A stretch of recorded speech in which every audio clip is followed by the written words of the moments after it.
Akala ko ba pahihirapan mo siya kagabi? Anong bantay sarado? Eh wala ka naman palang diskarte. Kriminal ka kaya wala kang karapatang matakot.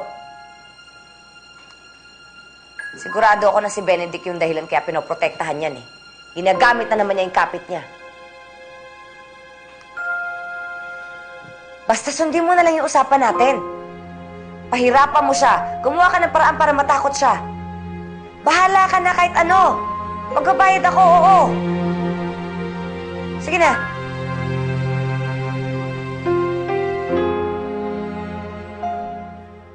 Five, six, seven, eight. 1, 2, 3, 4, 5, 6, 7, 8. 1, 2, 3, 4, 5, 6. Bigla ka nang nawawala eh. Hinahanap kaya kita. 5, 6, 7, 8. 1, 2, 3, Habang kwento. 5, 6, 7, 8. Ay, naku. Ito naman, panay pa rin iwas sa akin eh. Double, double. Liit lang ng mundo natin dito, no? Kahit di mo gugustuhin, magkikita tayo. Hindi yun. Iba yung dahilan. Eh, ano? Ilalabas ka ang tatak mo. Ha?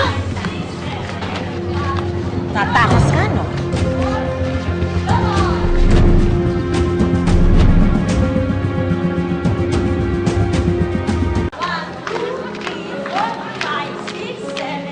Hindi.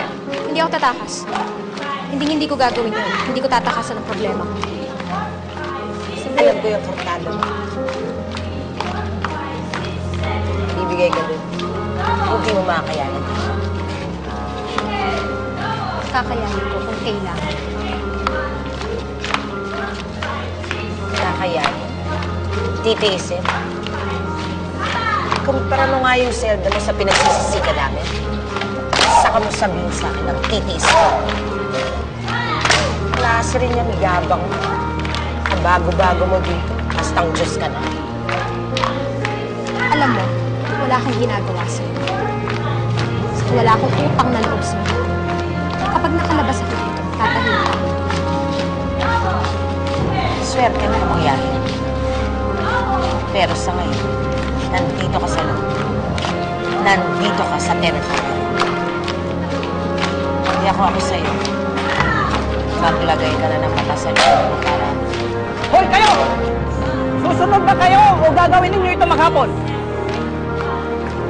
Sir, susunod po ako. Gagawin ko po yung utos nyo. Hindi yung utos ng ibang tao na kala mo batas.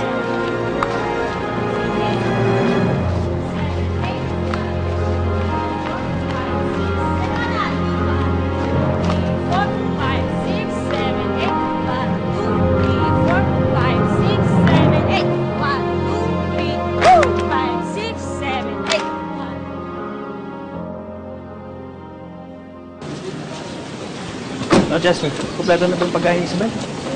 Magdala ka ng inumin dun, ha? Tsaka siguraduhin mo kasi baka latak na yung tubig mo dun. Kompleto na to, boss. Maganda rin siguro kung dito muna ako para at may report ko sa'yo kung may pangangailangan ka.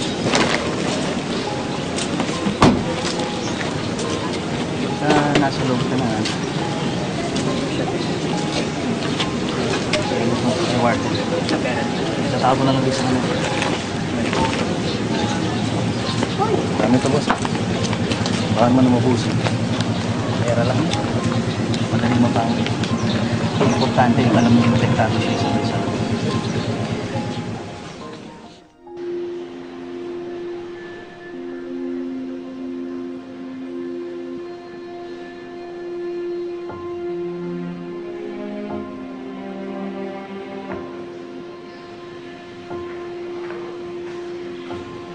Isabel, ayokong isipin mo na binubuntutan kita, ah.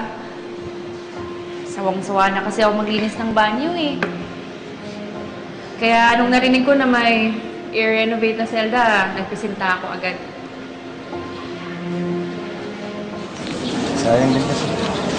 Sana pumayag na lang si Madam na Ang importante kayo sa mga makalis mo. Ang mahalaga yung mailagay sa tama at magbayad yung mga taong dapat magbayad.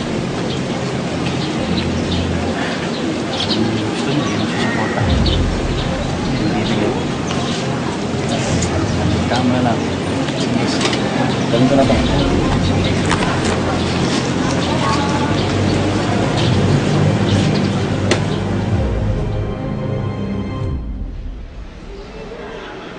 Haba na naman ang mukha nito, oh.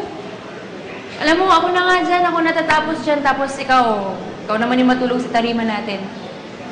Pahinga ka muna. Hindi, wag na. Kaya ko to.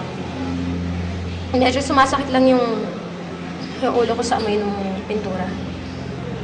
Eh, hindi mo rin matatapos kasi yan kasi wala ka ng pintura dito. Hindi mo na maubos yung pader na yan. O sige, follow up ko lang kung may pintura na doon sa labas. Kuha lang ako.